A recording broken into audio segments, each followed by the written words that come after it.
Welcome to a quiet journey back in time, a slow descent into a world built on ink, starlight, and the murmur of flowing water. Settle in, find your comfort, and allow the gentle currents of history to carry you away.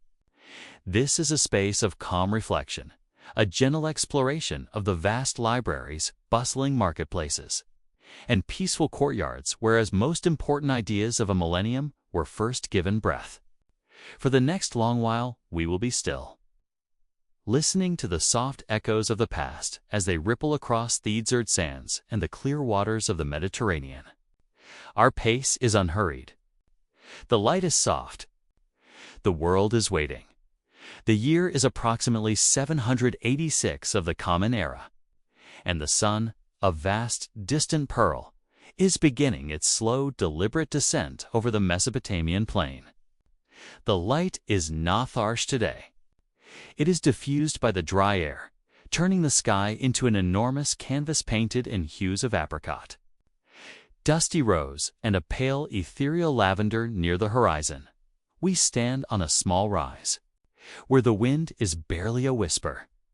A warm breath carrieth faint, complex aroma of dry earth, distant cooking fires, and the heady, sweet scent of spices and incense from trade caravans recently arrived. The silence here is profound, punctuated only by the occasional soft rustle of dry grasses. Below us, the great city of Baghdad is stirring into its evening rhythm. It is not yet the colossal metropolis it will become, but its foundations are laid with precision and vision. We must focus on the deliberate, quiet genius of its inception. Imagine the sound of the workers. It is not the clamor of iron, but the steady, rhythmic thump of compacted earth, the low, chanting calls of men coordinating the hauling off heavy stones, and the constant, soft sheet of sand being sifted from mortar.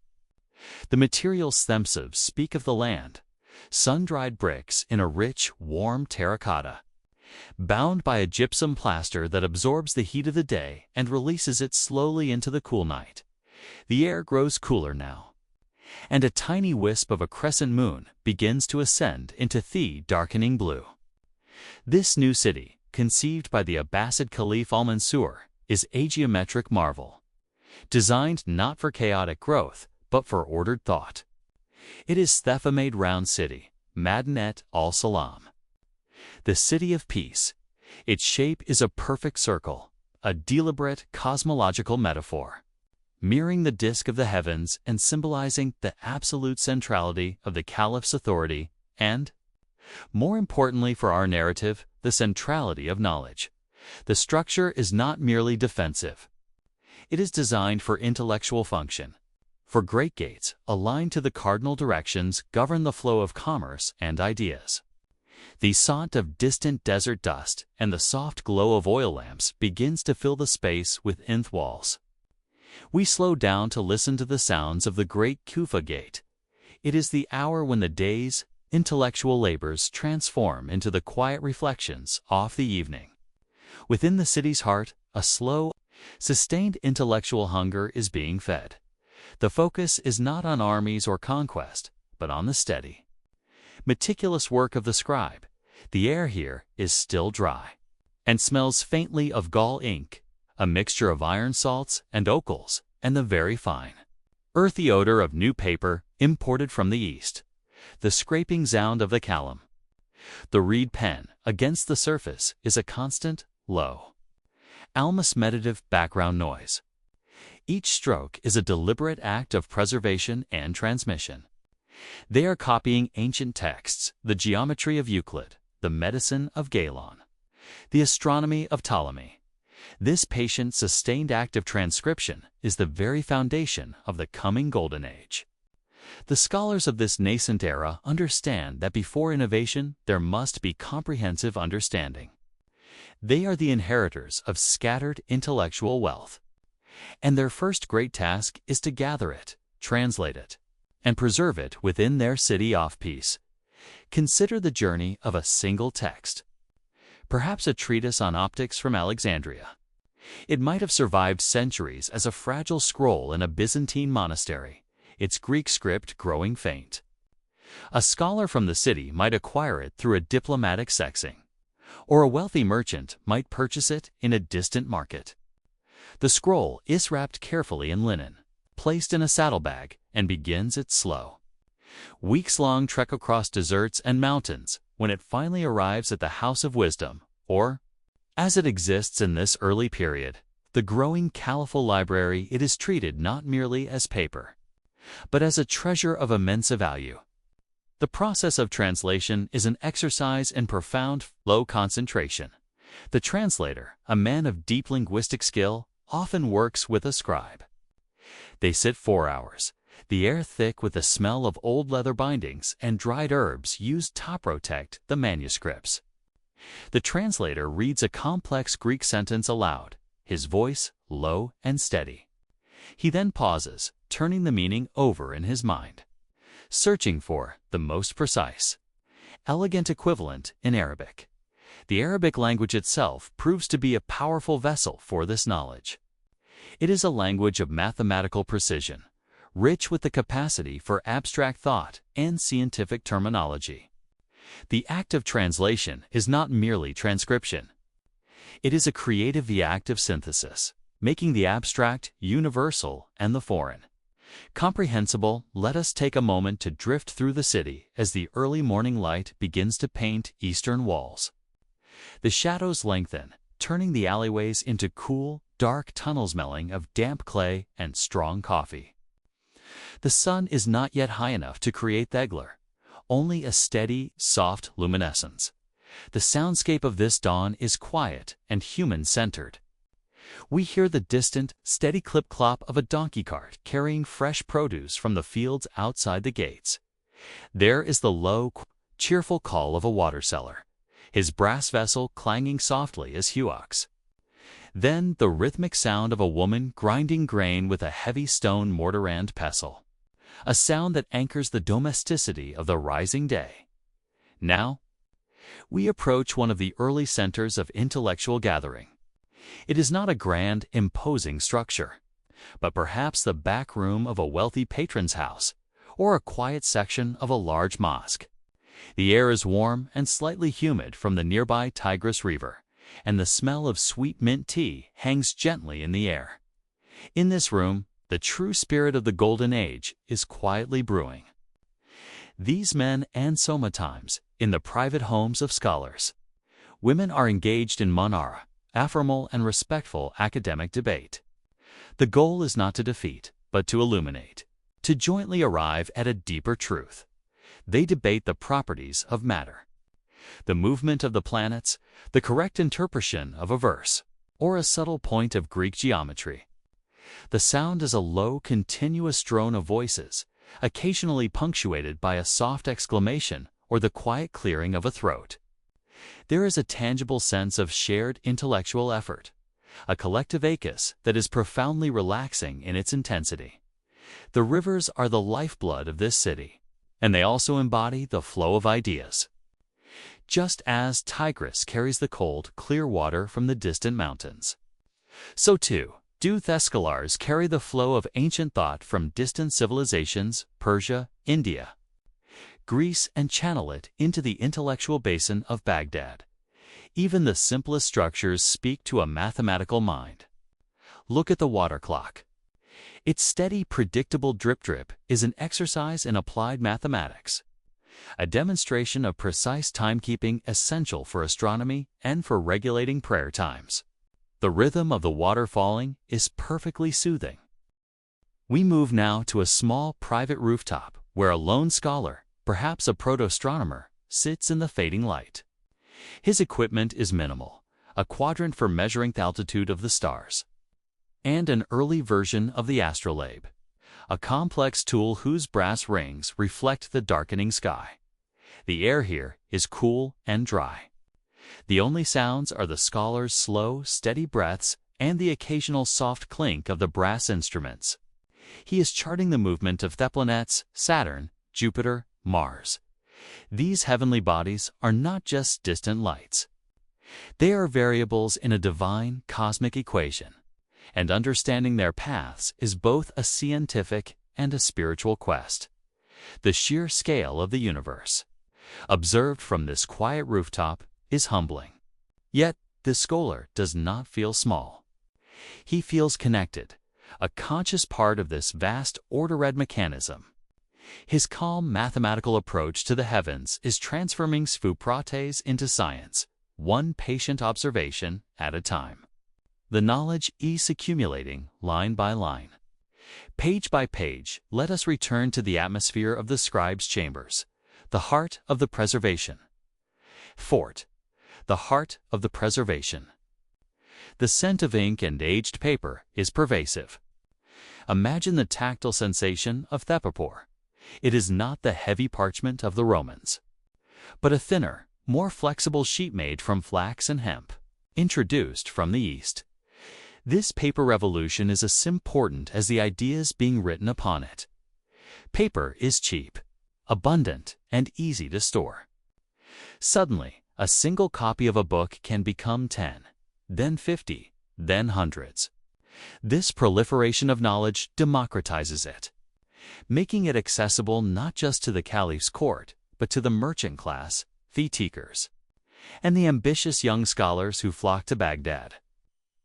From across the vast empire, the marketplace of Baghdad is alive with sound, yet we filter it.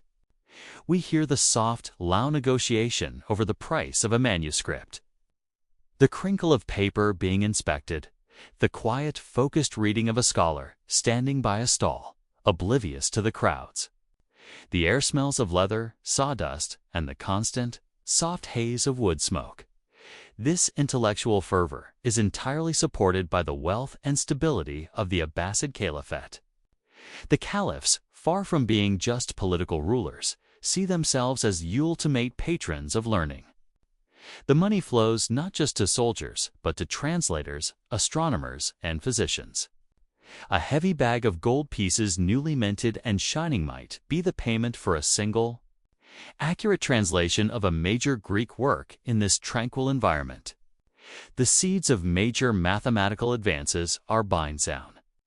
The simple, elegant system of Hindu numerals, including the concept of zero a philosophical and mathematical void, arrives from India and is embraced with revolutionary enthusiasm. Before this, calculations were cumbersome, performed on abacuses or with clumsy Roman numerals. The sound of the counting board is replaced by the soft scratch of the pen on paper. Therapid calculation flowing directly from the mind through the hand.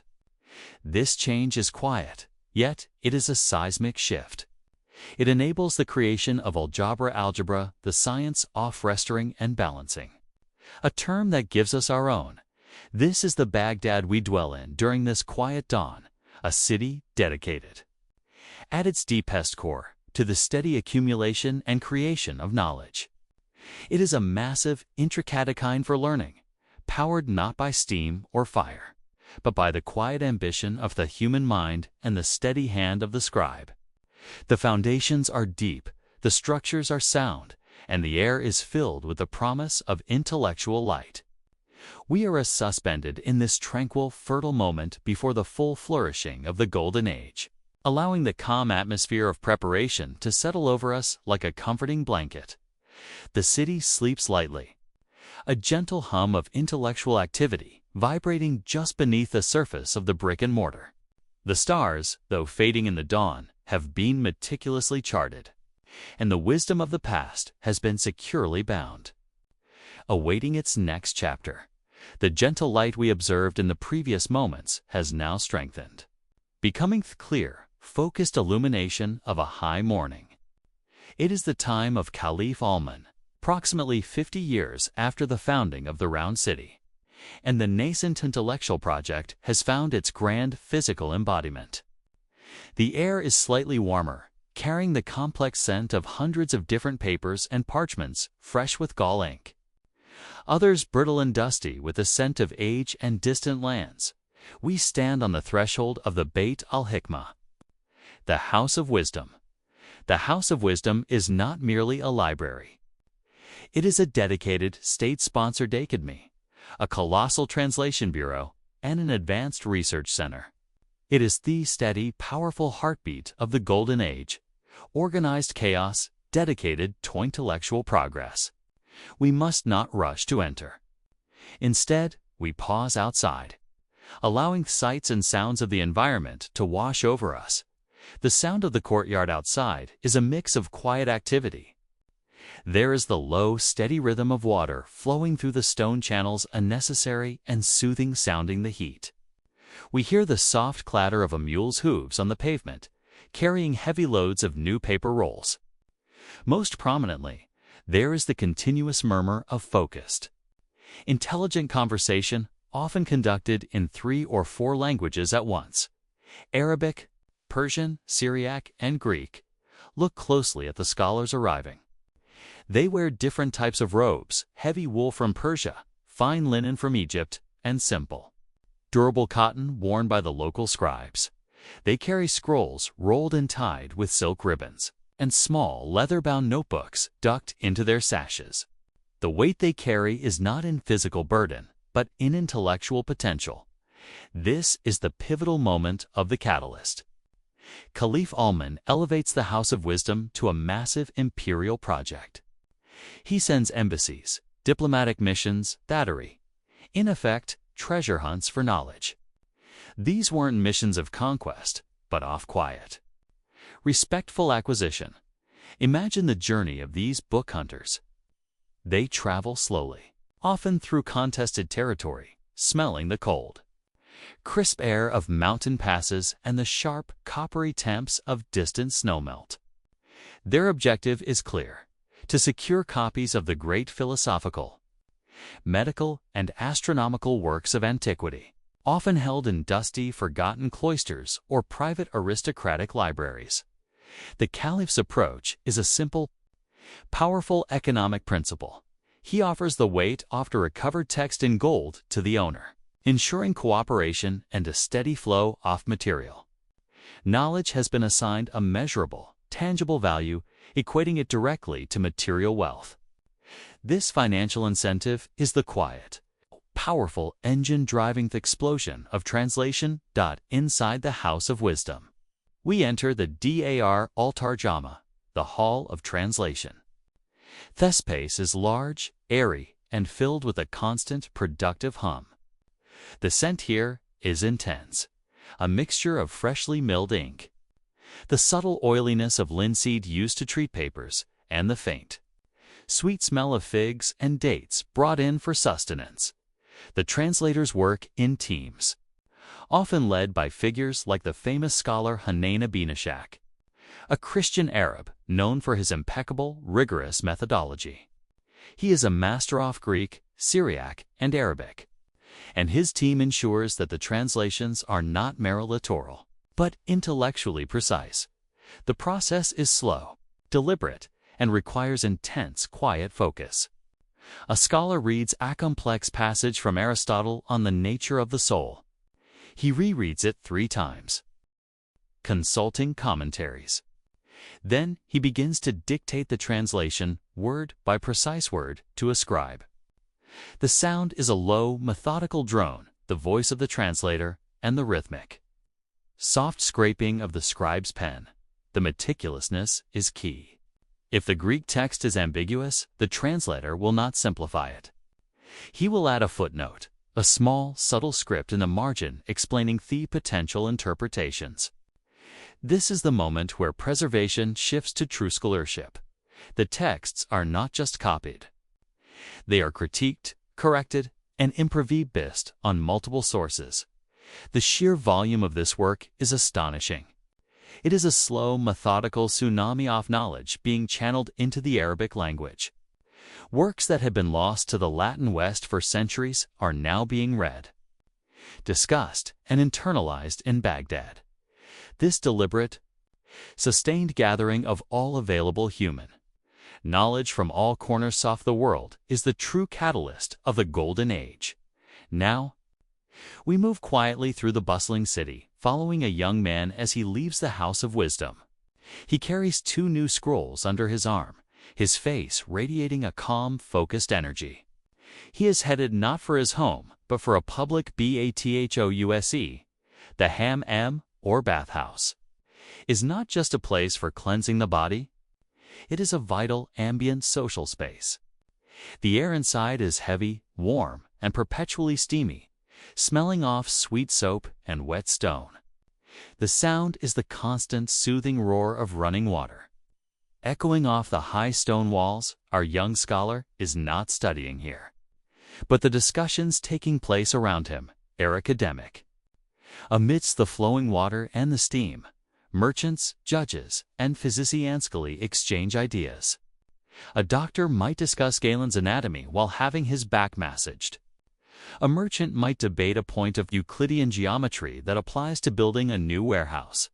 The bathhouse demonstrates that knowledge is permeating every aspect of society, not just the ivory tower of the caliph's court. This societal immersion, this belief that intellectual pursuit is a civic duty and a source of pride, is the second great catalyst. We move from the warmth of the bathhouse to the cool precision of an early, unofficial obscura. This is an era where the needs of religion determining the precise direction of Mecca and accurate prayer times drove extraordinary astronomical precision. The scent of the night air is cool and dry, carrying the high, sweet smell of night-blooming jasmine from nearby gardens. The sound is the faintest possible clink of metal against stone as the scholar adjusts his equipment. The work is utterly silent, an intellectual communion with the vast cosmos. They are not just copying Ptolemy's Almagest. They are scrutinizing it. The translations reveal small inaccuracies in the ancient Greek calculations. The sheer volume of new, careful observations being made from these rooftops slowly, quietly builds a new body of data that will eventually lead to necessary corrections in the understanding of celestial motion. This is the third great catalyst. Moving from translation to rigorous critique and improvement, the methodical application of geometry and trigonometry, which are simultaneously being revolutionized through the concept of the tangent. Sine and cosine function sallows for ever more precise measurement. The heavens are no longer observati poetically, but measured mathematically, turning the sky into a vast, three-dimensional geometry problem in the heart of the House of Wisdom. A quiet revolution is happening in the science of medicine. The scholars are translating Galen, but they are also integrating the medical wisdom of the Persians and Indians, synthesizing three great traditions into a holistic, practical approach. The focus shifts from abstract theory to clinical practice. New hospitals, Thabroom Arist Ands, are opening, not just as places of healing, but as teaching institutions. Students learn through quiet observation, shadowing master physicians. The air in these teaching hospitals is surprisingly calm, considering the illnesses. The atmosphere is designed for healing and learning. The dominant smell is not of sickness, but of clean water, medicinal poultices, and the heavy, calming scent of opium used as an anesthetic. These hospitals are often established near flowing rivers, ensuring a steady supply of fresh, clean water, a practical application of sanitation that speaks volumes about their advanced understanding of health. The sound is the gentle, reassuring presence of physician's voice, the soft tread of sandals on the polished floor, and the occasional, rhythmic dripping of water. This is the state of the intellectual climate during the reign of Alman. The moment offer focused potential. The world has been made smaller by the acquisition of texts, and the intellectual horizon has been made wider by the invention of paper. The most crucial factor, however, is the state of mind, the institutionalized humility that allowed scholars to accept, critique, and then improve upon the wisdom of those who came for. We let the sheer magnitude of the House of Wisdom sink in. This single massive institution is the crucible where the scattered intellectual heritage of the ancient world is being forged into the foundation of modernity. Every scrap of parchment, every whispered translation, every careful calculation is a quiet, deliberate act of building a new structure of human understanding. The work is patient, sustained, and relentless. flowing forward like the two great rivers that feed the city itself. The sun now rests high above the geometric perfection of Baghdad. The House of Wisdom stands as a silent monument to the belief that the greatest empire is the empire of the mind. The stage is set. The books are translated. The scholars' era gathered. The era of translation is giving way to the era of true innovation.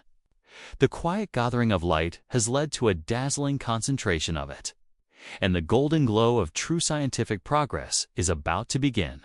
The world will soon be measured, charted, and understood with unprecedented clarity.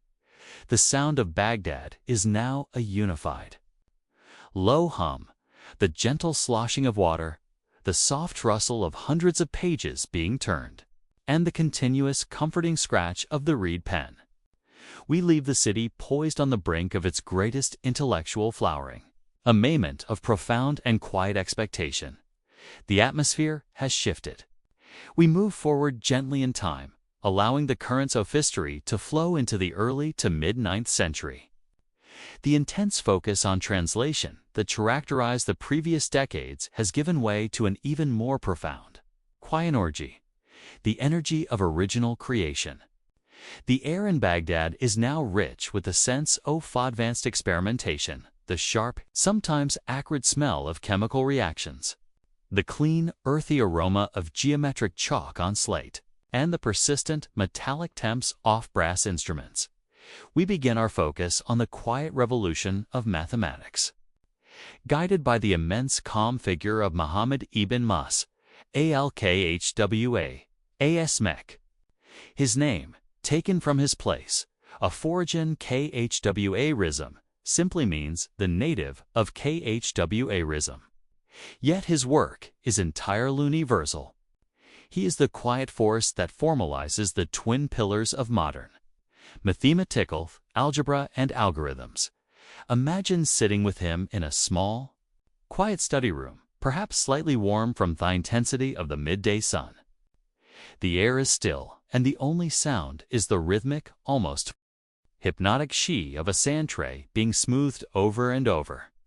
Before the widespread deuce of paper for calculations, a shallow wooden box filled with fine white sand was the mathematician's chalkboard. Al-Khwa Arizmek is not merely solving problems. He is systematizing the methodology of problem solving itself. His book, Kit, Ab al-Muqtasor, F is Ab al-Jabr, wal Muqabala, the compendious book on calculation by completion and balancing, is the text that introduces the world to algebra.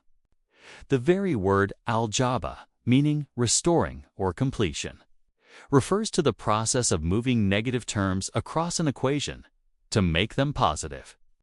Al-Muqabala balancing refers to subtracting equal quantities from both sides of the equation. This is more than just a set of rules. It is a fundamental shift in thought. Algebra frees mathematics from the cumbersome restrictions of specific numbers and allows it to deal with relations between abstract quantities. It is the language of universal problem solving, applying equally to the calculation of land inheritance, the division of trade goods, or the mapping of the solar system. The sensation of this intellectual work is one of immense calm. To solve an equation is to bring balance, to restore order to complexity.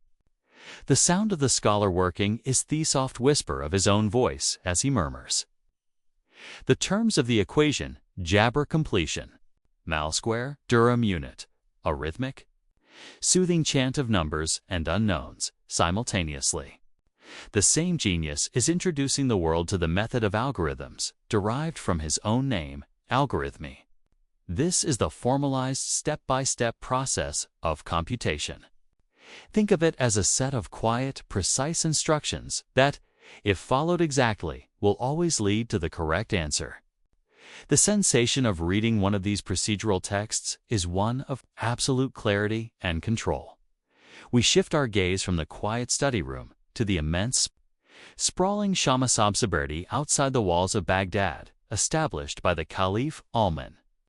This is where the mathematical revolution is being tested against the vast reality of the cosmos. The air here is vast and open, smelling of dry dust and the faint metallic scent of the heavy bronze and brass used in the instruments. The sound is minimal, the slow, deliberate footsteps of the astronomers, the soft creak of the adjustable parts of an instrument being moved, and the constant low whisper of the wind across the open plain. The goal of the astronomers is monumental: to create new, more accurate zeitgests or astronomical tables. They are methodically remeasuring everything that Ptolemy had observed centuries before. This is an exercise in immense patience and collaborative. Imagine standing by a massive, fixed quadrant, a quarter circle of stone inscribed with precise degrees. For weeks, sometimes months, the astronomers observe a single celestial body. They note the precise moment the sun or a star crosses the meridian. The observations are re-recorded in triplicate, cross-referenced, and debated. The work is utterly tranquil, yet possesses the highest possible stakes: the accurate measurement of God's creation. This rigorous, empirical methodology leads to startling improvements. The astronomer finds the value of the Earth's tilt relative to the Sun, the obliquity of the ecliptic, and calculate the length of the solar year with breathtaking accuracy. The quiet, dedicated work of these scholars on this dusty plain fundamentally rewrote the relationship between humanity and the heavens. The Caliph's ambition extends even further. He commissions a project to measure the circumference of the Earth itself. This requires 2 teams of surveyors dispatched in opposite directions across the vast, flat Central Asian plain. Imagine the sensory experience of this measurement expedition: the sheer, monotonous flatness of the landscape, the smell of sun-baked mud and dry scrub, the sound of the wind, constant and unwavering, the rhythmic, repetitive sound of the surveyors calling out the length of the measuring rope. Wahid, Ithen, and Thal Atha, ... As they move slowly, steadily, mile after measurable mile, they use trigonometry, astronomical readings noting the change in the altitude of the pole star, and physical measurement to calculate that a 1-degree change in latitude corresponds to a specific distance. Their final result, though slightly skewed by political compromise between the 2 teams, is extraordinarily close to the modern accepted value. It is an act of quiet, persistent scientific daring. Using the very ground beneath our feet as a gigantic measuring tape, we now turn our attention to the parallel flourishing of chemistry, or alchemy, in the city of Kufa, but with strong connections to the Baghdad school. This is the domain of Abir Ibn Khayyam, often revered as the father of chemistry. His laboratory is a place of profound sensory detail. The air here is dense with the sharp, sometimes suffocating odor of sulfur, the metallic tongue of mercury compounds, and the heavy sweetness of evaporated solvents. The sound is the soft, continuous hiss of low-burning charcoal under a clay still, the gentle gurgle of liquid bubbling in a retort, and the rhythmic, soft clink of a glass stopper bingraplist. Abir's work is characterized by the insistence on empirical observation and experimentation, the core of the scientific method. He is systematically isolating and purifying chemical substances, creating what we now call mineral acids like nitric and hydrochloric acid. These acids are incredibly powerful, capable of dissolving metals, and they open up entirely new fields of industrial and scientific endeavor.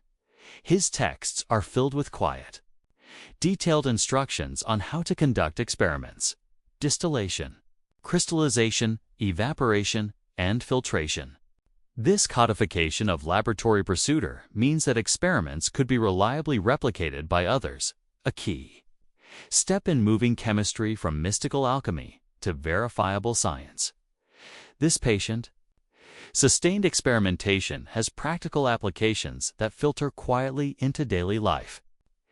The ability to create new pigments leads to brighter, more stable colors in textiles and ink. The refinement of metallurgy leads to superior tools, and the creation of strong acids allows for the working of gold and other precious metals in new, elegant ways.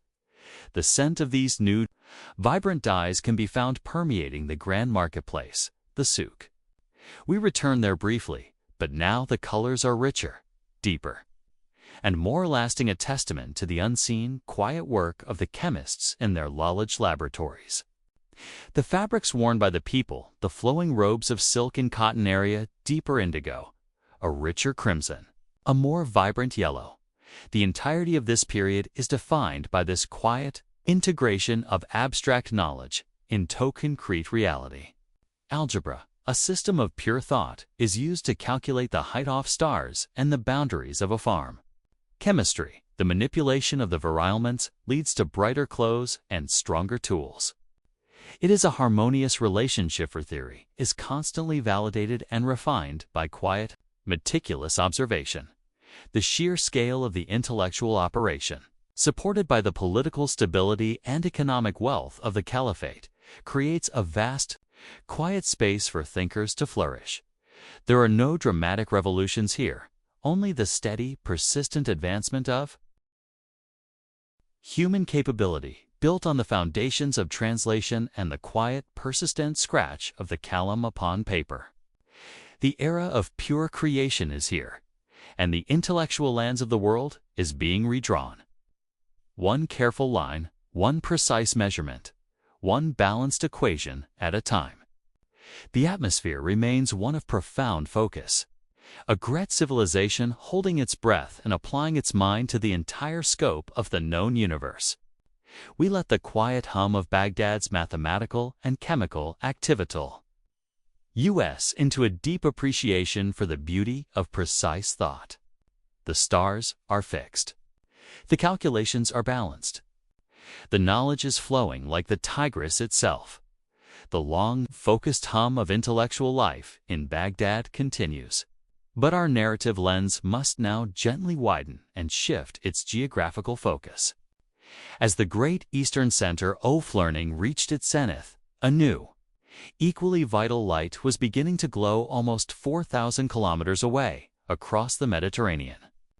The air here in Al-Andalus, the Islamic Iberian Peninsula, is cooler, carrying the scent of orange blossoms, damp marble, and the distant, constant murmur of the sea, blending with the smell of newly tanned leather and vellum.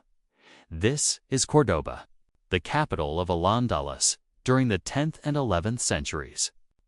It is a city of such staggering urban complexity and intellectual refinement that it challenges grandeur of Baghdad itself. Here, the Golden Age takes on a distinct texture, weaving the profound mathematical rigor of the East with a new, deeply sensory and practical emphasis on architecture, botany, and medicine. The sheer scale of learning is palpable. The al-Haytham II Caliphal Library in Cordoba is said to have contained hundreds of thousands of volumes and immense, quiet treasure of knowledge. Imagine walking through the long, cool corridors. The only sound is the soft slap of your sandals on the smooth, polished marble floor and the faint, rhythmic turning of pages. The air is always slightly cool, perpetually smelling of dry paper, jed-star wood, and the faint aroma of camphor used to repel insects. The scholars of Al-Andalus, however, were not content merely to inherit the legacy of Baghdad. They sought to apply it directly to the environment around them. This leads to the flowering of botany and pharmacy, disciplines characterized by methodical observation of the natural world. These gardens were living laboratories. The atmosphere is warm, rich, and humid, smelling of damp earth, flowering jasmine, and the sharp, invigorating scent of medicinal herbs being crushed. The sound is the gentle, continuous flow of the sequoias, the irrigation channels that crisscross the garden. A sound that promotescum and focused work. Scholars like Ibn Basil meticulously catalogued plants, not just noting their appearance, but detailing the precise climate, soil, and irrigation required for optimal growth. Their texts are elegant manuals of quiet, persistent observation. The systematic approach revolutionized agriculture, bringing crops like rice, sugarcane, cotton, and citrus fruits to Europe, fundamentally changing the sensory landscape off-continent. From the gardens, the herbs and knowledge flow directly into the apothecaries and hospitals, Arist ends. The air in the apothecary is a fragrant blend of crushed saffron, the bitterness of aloe, and the sweetness of honey used for syrups. The pharmacist, a figure of calm and immense precision, is often weighing and mixing compounds. This clinical pharmacy is the basis for advanced therapeutics. They create complex, multi-ingredient compounds called mune electuaries and jaw-orish digestives, treating illness not just with spiritual comfort, but with carefully measured chemical intervention. The sound of the pharmacist at work is the soft thud of a pestle and a ceramic mortar, a deep, rhythmic sound that is both calming and reassuring. The entire urban planning of Cordoba reflects this applied knowledge. We take a slow, meditative walk through the streets. The population of the city is vast, potentially 500,000 people. Yet it is kept remarkably clean and orderly. The sound of the city is channeled, the rush of sewage water in the lower, covered stone channels, keeping the foul smells away from the streets. The ubiquitous, clean water flowing from hundreds of public fountains, a continuous, gentle splash and gurgle that soothes the ear and cleanses the hand. The scent is remarkably fresh for a medieval city, a testament to the advanced application of hydrological and hygienic engineering. This applied science reaches its highest artistic expression in the architecture of Al-Haytham, most notably in the creation of the al-Qantara, the Great Mosque of Cordoba, and the Palace City of Madinat al-Zaray. A Madinat al-Zaray is a masterpiece of applied geometry and hydrology. The entire complex is built on 3 precise terraces, connected by an intricate system of aqueducts and canals that bring water not only for utility, but for aesthetic pleasure.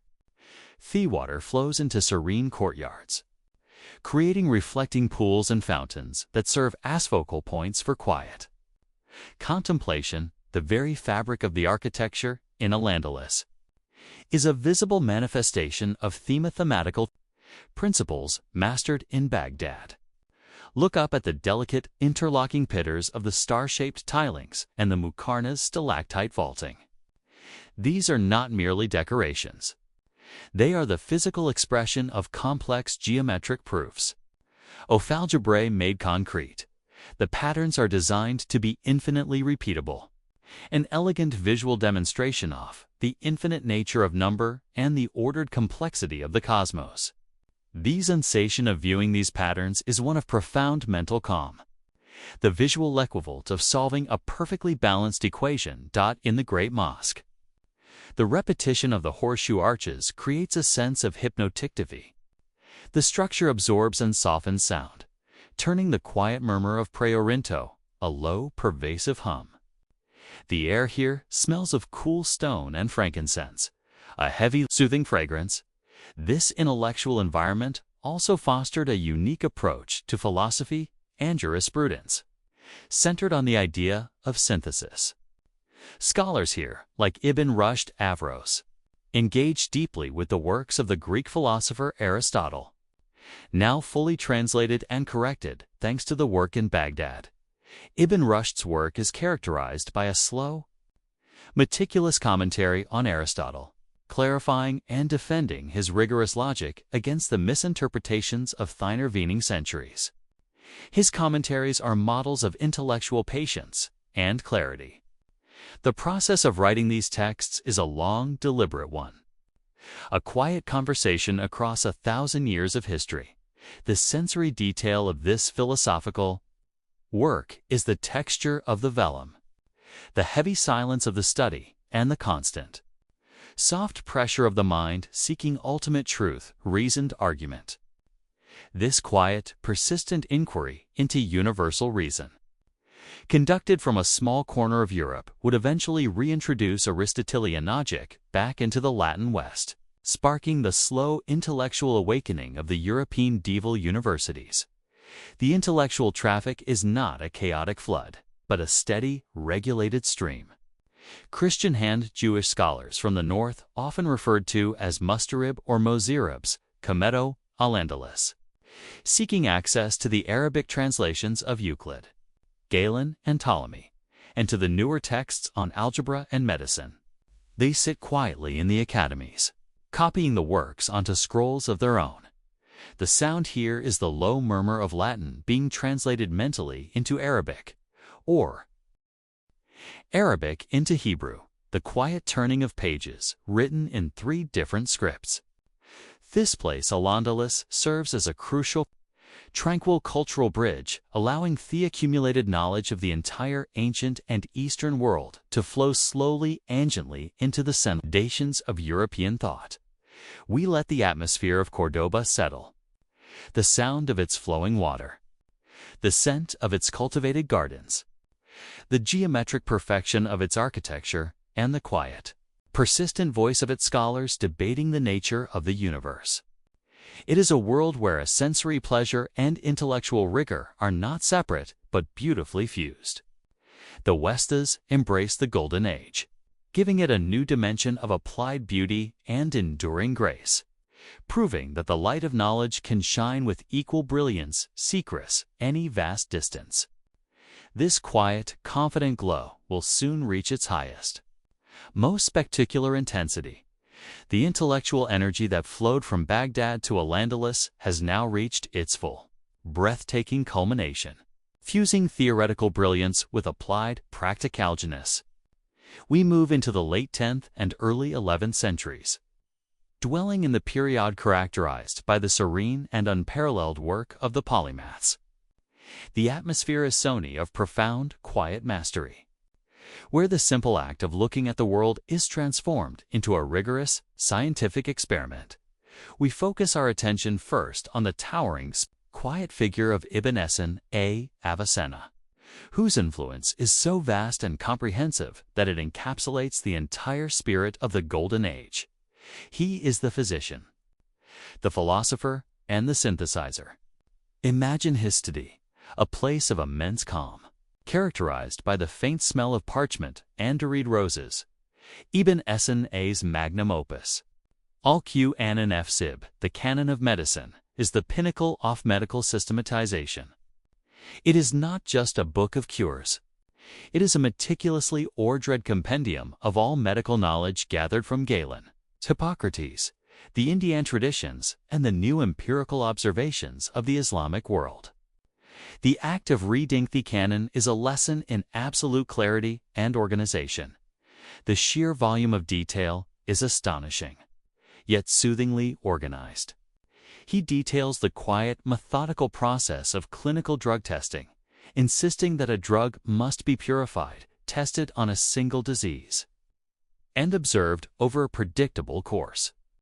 This is the application of rigorous mathematical methodology to the fluid, messy reality of the human body. The sound associated with this work is the quiet, methodical turning off ages, and the low, professional voice of the physician taking detailed notes. Ibn Sina's work on the nature of illness is revolutionary. He describes the contagious nature of disease, theorizing the existence of what he calls minute bodies that campus between people and cause sickness, a profound, quiet intuition of germ centuries before the microscope. His greatest achievement in philosophy. Kitab al-Shifa, the Book of Healing, ironically, is not about medicine but about the healing of the soul through knowledge. It is a vast, calm exposition on logic, mathematics, physics, and metaphysics. It is the ultimate synthesis, the entire scope of human knowledge collected, ordered, and placed into a single, comprehensive structure. The act of contemplating his organized universe is deeply centering and profoundly restful. We now shift focus to the contemporary, equally massive genius of Ibn al-Haytham al-Haytham. arguably the most important figure in the entire history of optics and the inventor of the modern scientific method.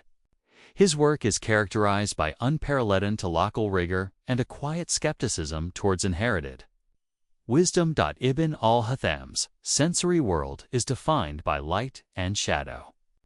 The scent is often that of damp stone and cool metal. The sound is the barely audible hiss of a tiny flame, or the slow, deliberate scratch of his stylus on a wax tablet as he records an observation.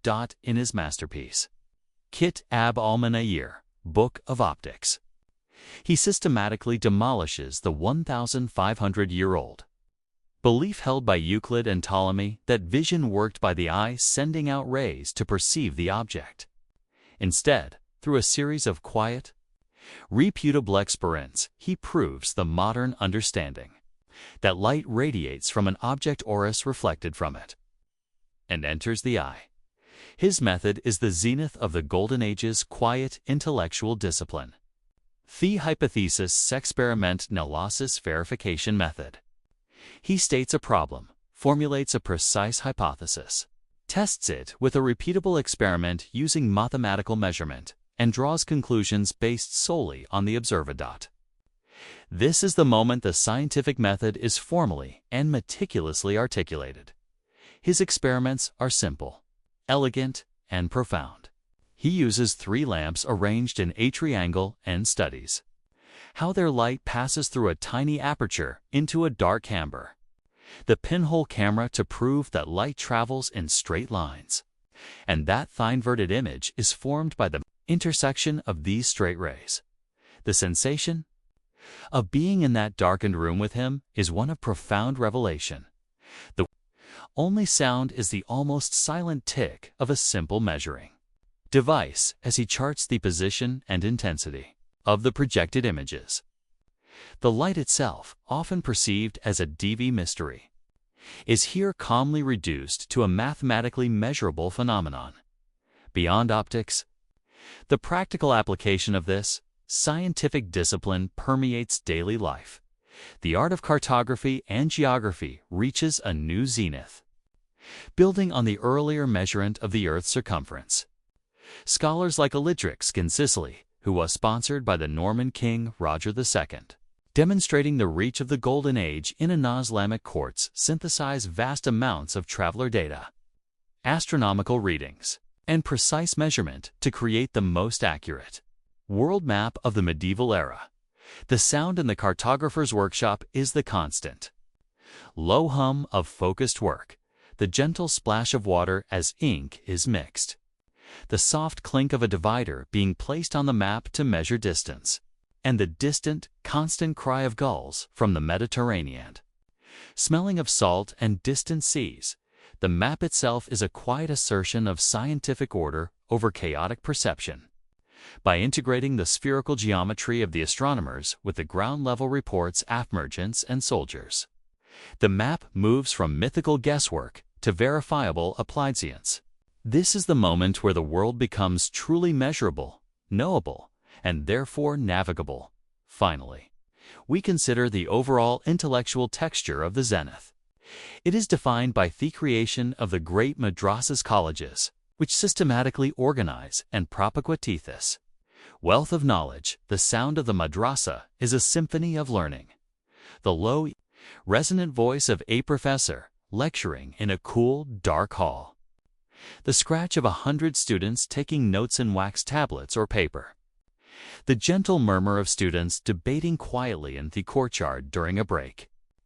The air smells of stone, dust, and the sharp scent of strong coffee, which became a popular intellectual stimulant during this period. The curriculum is comprehensive. Logic from Aristotle, mathematics, al-Kw arithmetic, astronomy, law, and medicine. This systematization ensures that the quiet light of the Golden Age is not a fleeting spark, but a massive, enduring cultural flame, capable of sustaining itself through the next several centuries. The zenith is the moment of crystallization where the vast, disparate strands of knowledge are woven into a single, cohesive, and practical worldview. It is the highest point of a quiet, intellectual mountain range, offering a clear, unparalleled view of the ordered, knowable universe. We let the sound of the busy, ordered intellectual world fade slowly. The calm voice of the physician, the silent geometry of the optician's experiment, and the steady, rhythmic thud of the pestle in the pharmacy. This is the moment of quiet power, whereat intellectual output of a civilization reached its magnificent peak. The intense brilliance of the golden age of Islamic science does not end abruptly. Butrather enters a long, slow period of diffusion and transformation. We move gently into 12th and 13th centuries and beyond, observing the long echo of this intellectual zenith. The atmosphere now is one of quiet contemplation and dispersal, where the monumental achievements are no longer concentrated in a few central points, but are flowing outward, subtly altering the intellectual landscape of the entire world. The scent of this era is that of very old paper, the faint sweetness of history, and the persistent, quiet smell of charcoal dust from students warming themselves by small braziers in the cooler winter months. The sound is less a bustling symphony and more a continuous, reassuring murmur of learning, sustained across immense geographical distances. The initial centers of brilliance, such as Baghdad and Cordoba, began to face political fragmentation and external pressures. Yet, the knowledge they created was too robustly documented and too universally applicable to be contained. The legacy was protected not by armies, but by the very paper and ink used to create it. We trace the most crucial and quiet of these outflows. The translation movement centered in places like Toledo, in formerly Islamic Al-Andalus, which had been recaptured by Christian forces in 1085. The Christian rulers here recognized Thayman's value of the library collections and actively encouraged their translation into Latin. The work in Toledo is a slow, methodical transfer of intellectual civilization. The air smells of damp stone and the sharp, slightly unpleasant scent of newly prepared parchment used for the Latin copies. The sound is the continuous low consultation between the Arabic speaker and the Latin scribe, wrestling with the precise translation of technical terms like algebra, or alchemy chemistry. This is the tranquil transmission belt of the Golden Age. Works on optics by Ibn al-Haytham, the Canon of Medicine by Ibn Sina, and the astronomical tables of al-Khwrs are now being slowly, meticulously rendered into Latin. This knowledge then flows like a gentle, irresistible current into the emerging European universities at Paris, Oxford, and Bologna. Imagine a quiet classroom in a chilly European university. The young scholar, Rapidine, a heavy wool tunic, pores over a freshly copied Latin translation of Avicenna's canon. The room smells of cold stone, wood smoke, and damp earth. The sound is the slow, repetitive rhythm of the student whispering the Latin words to himself, absorbing the systematized medical knowledge of the East. This quiet, intellectual transformation laid the essential groundwork for the later European Renaissance and scientific revolution. Simultaneously, the Golden Age's quiet legacy continues to flourish in the Eastern Islamic lands, though shifting its geographical center. Cities like Cairo, Damascus, and Maragheh become the new homes for the great observatories and academies. The Maragheh Observatory, founded in the mid-13th century, represents the continuation of the astronomical rigor. Here, scholars like Nasa, al-Dias engage in sophisticated, purely mathematical astronomy. The atmosphere on this high hill is cold and clear, the air thin and dry, smelling faintly of the stone and metal of the jaunt instruments. The sound is the sharp, precise ping of a plumb line being set, and the constant low wind whistling around the complex stone structure. Al-Haytham's work involves creating purely mathematical models to explain the movement of the planets, moving beyond the physical models of Ptolemy. He develops complex geometric theorems, like the Tusi-Couple, which demonstrate how linear motion can be generated by the sum of two circular motions. This purely abstract, geometric work, a direct descendant of Baghdad's algebra, would later find its way into the hands of Copernicus, providing some of the necessary mathematical tools for the development of the heliocentric model. This final, sustained period demonstrates the quiet resilience of the Golden Age Tribune, the invention of the intellectual tools algebra, trigonometry, the scientific method, the comprehensive organization of knowledge that transcended a single civilization or political era. The essence of the Golden Age was not the momentary glory of Baghdad or Cordoba, but the permanent creation of a new, universally applicable method of inquiry. The journey of the knowledge continues through the hands of countless teachers, students, and copyists flowing into Persia, into India, and westward into Europe. It is the persistent, quiet work of the anonymous scribe, the focused translator, and the patient observer that truly defines this age. Their efforts created a tranquil, deep foundation upon which all subsequent human, scientific achievement was built. We now let the sound of history recede slowly. We recall the soft, hypnotic rhythm of sand being smoothed in the mathematician's tray, the gentle gurgle of the alembic in the chemist's lab, the quiet, steady breath of the astronomer on the mountaintop. These are the soothing sounds of a civilization at its most brilliant, most organized, and most profound. The golden age of Islamic science was a moment of deep, intellectual clarity built on humble acceptance of past wisdom and the rigorous, quiet insistence on verifiable proof.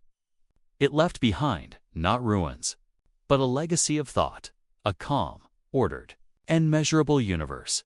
As the final light of this long historical journey fades, allow the tranquility of this order-read world to settle over you. The stars are still charted, the equations are still balanced, and the knowledge is secured. Rest now in